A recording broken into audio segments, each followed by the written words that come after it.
Hello everyone. Today we will discuss some very basic concepts in digital communication, which these students often find it difficult to comprehend. The topics are autocorrelation, power spectral density, and white noise. Now, in any random process, the autocorrelation is represented by R double subscript X. Argument is T1 and T2. So R subscript XX is the autocorrelation, and T1 and T2 are two different time instants, right? That is defined as the expected value, which is the expectation of xt1. So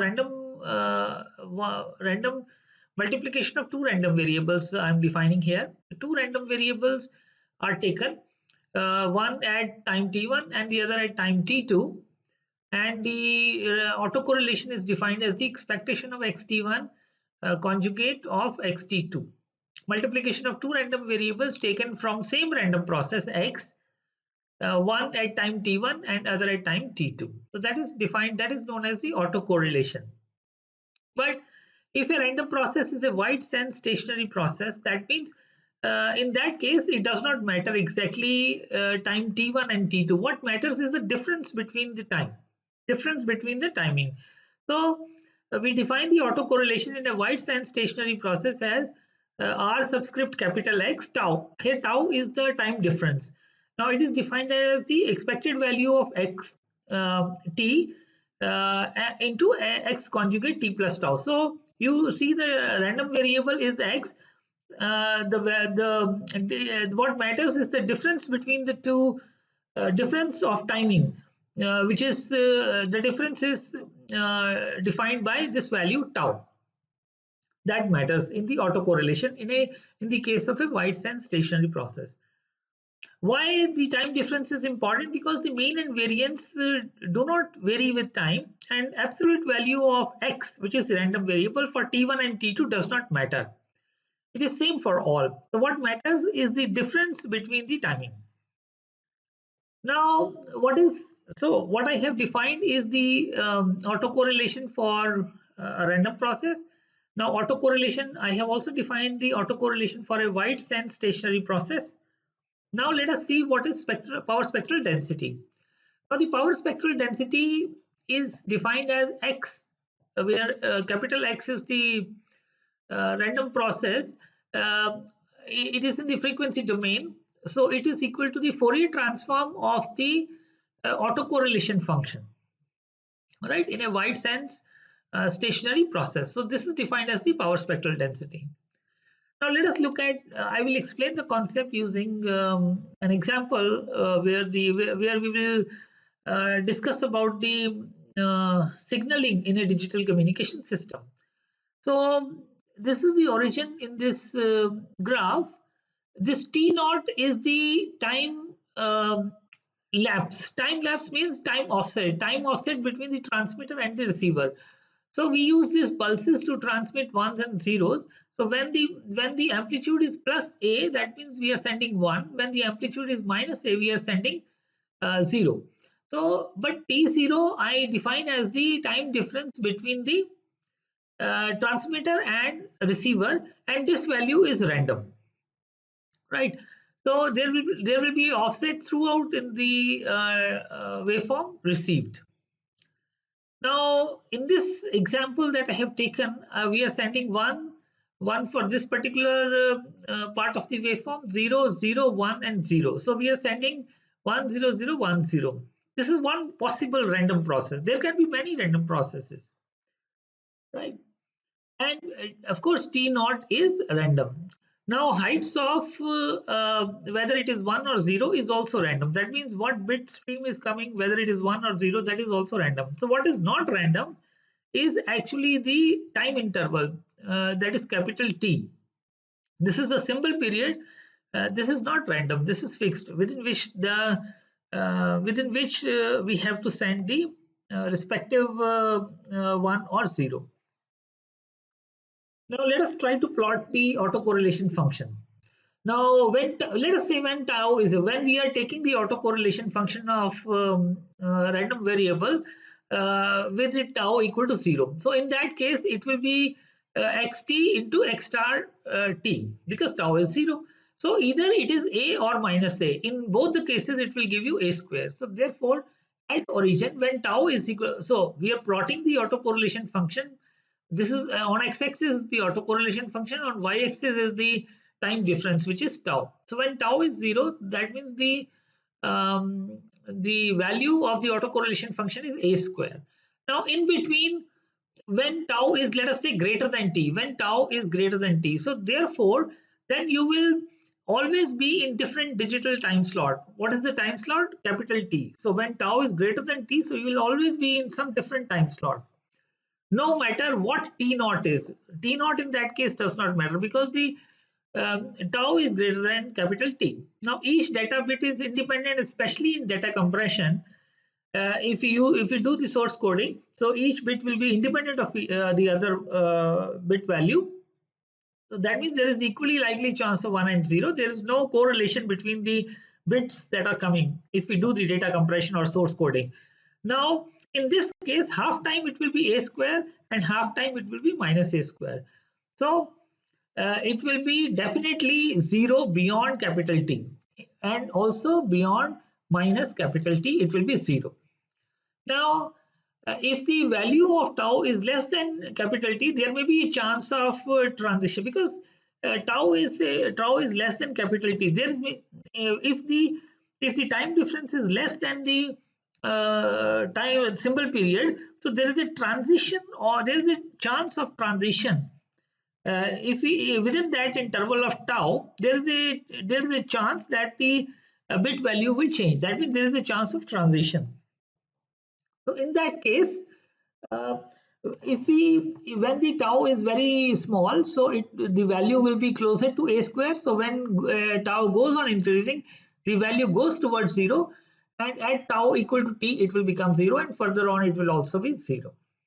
Right. Now, if we look at the power spectral density, the autocorrelation function is a triangular waveform. We know that the triangular waveform is obtained by convolving a square wave with a square wave, right?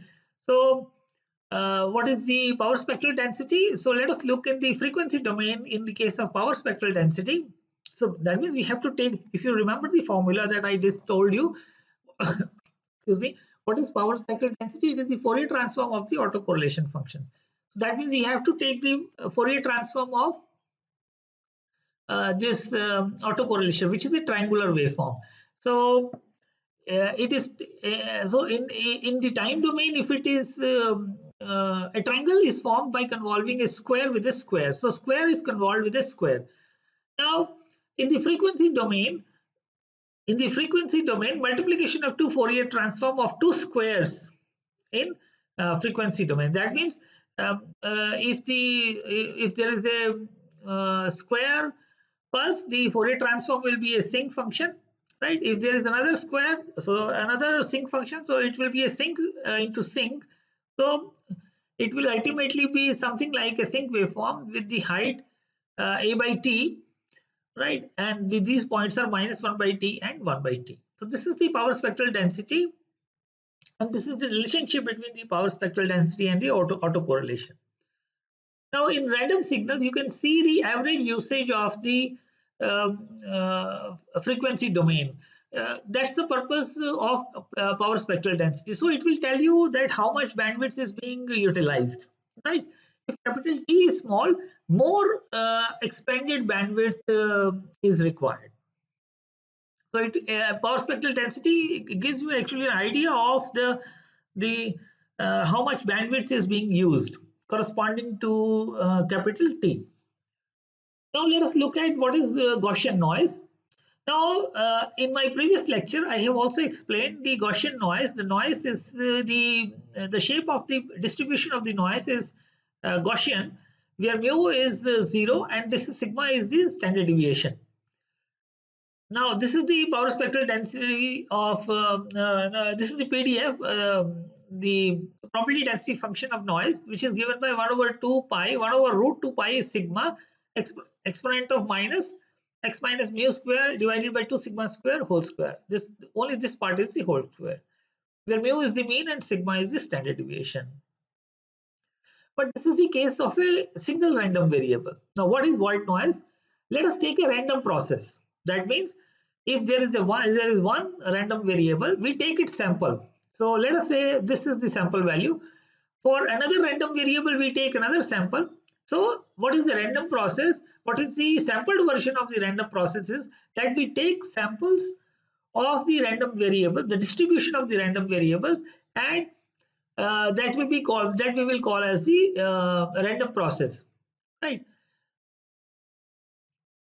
This is the sampled version of the random process, and where the noise is sampled, time samples of noise. Now each time sample is actually the outcome of the random variable at that particular point, right?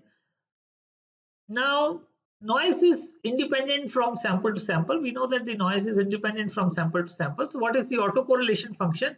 This is defined by R and tau, expected value of nt n star t plus tau, because we want to find out the value of the autocorrelation function for noise, right?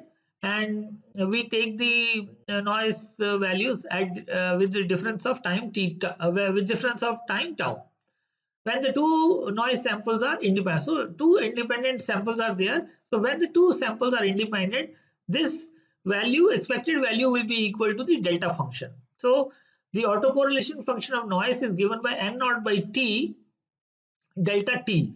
So where n naught is the value of noise, right, at tau equal to 0. When tau equal to 0, so what is the when tau is equal to 0, it will be equal to delta function, and this will be given by n naught by t, n naught by 2.